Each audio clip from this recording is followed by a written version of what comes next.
one must understand, human experience is caused from within, not from outside. Right.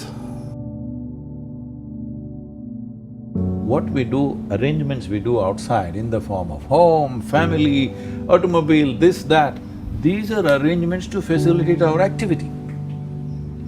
They are not going to make you happy or unhappy, but right now, the car sellers are telling you, only if this is joy. Another somebody else says, this car is love.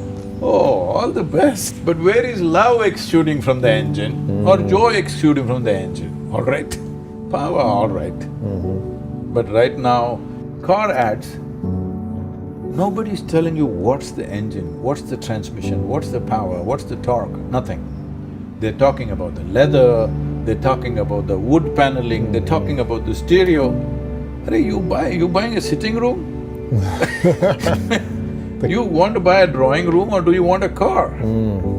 If I want a car, I would look at the engine, how it is made, what does it do? Right. No, nothing.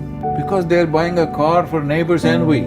They're not buying a car because they love to drive a good machine. It's always about being better than somebody else. This is unfortunate cultivation that is happening from kindergarten. If you're going to school, what your parents will say? You must be number one. If you are number one, what about all the other 30-40 kids who are there? They must be below you. So your joy is only in other people failing. When your joy is about other people's misery, that's not joy, that is sickness. Right now, whole world is invested in this. It's not just America. America kind of displays it like that. Not that it's not there everywhere else in the world, everywhere it's there. But here it's being shamelessly displayed, they are little shy everywhere rest of the world, but still they got it. There is something naturally within every human being that the moment you realize you're restricted by a boundary, you want to go beyond that. Whoever you are right now, you want to be something more. If that something more happens tomorrow, you want to be something more. This is an innate longing within the human being because there is something within you which is not physical in nature. It doesn't like boundaries. Till you experience that, you will think by shopping you will expand your boundaries, by ambition you will expand your boundaries, by conquest you will expand your boundaries. See, always a human being is seeing how to be something more.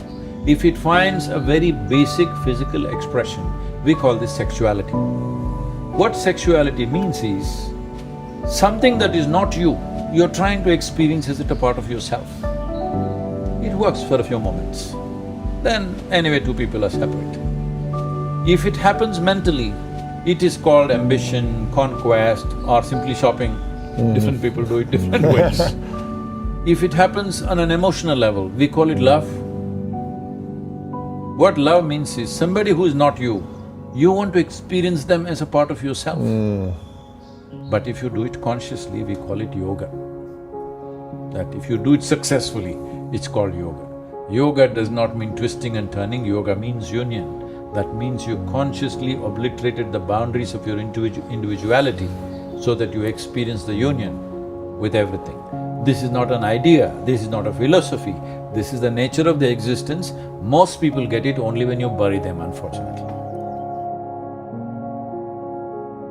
Think in terms of a fulfillment of life.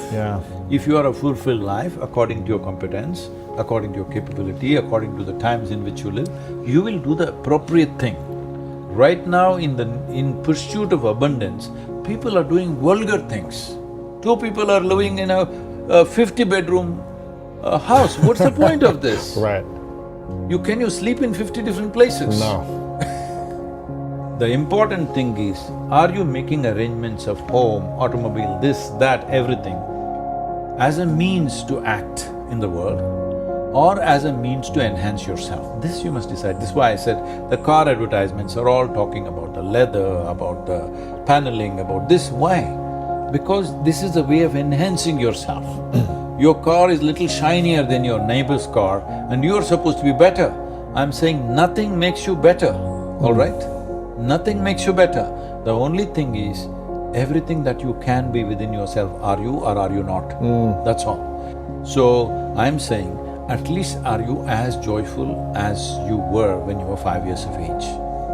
At 35, 40, If you are not as joyful and as exuberant as a 5-year-old boy or girl that you were, obviously you're a disaster because you're not even square one. That was square one of your life when nothing was in your control, all right?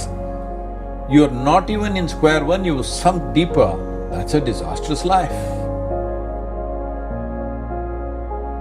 Life has become about something else. Something else around you enhances you. No.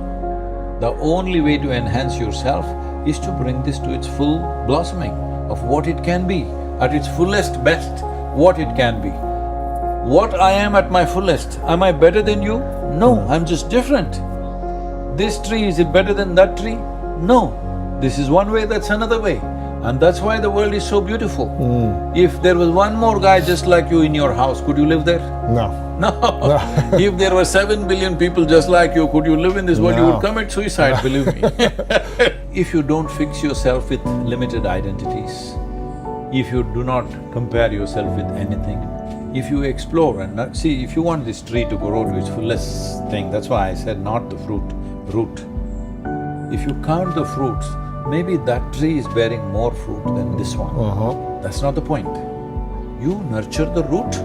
The fullest possible nurture if you give to the root, what it has to become, it'll become. A blade of grass cannot become a tree. But is it not wonderful? Yeah. Is it not wonderful? You It's may wonderful. step on it, Yes. but is it not wonderful? Yeah. You mostly have the garden for grass, not for trees, actually.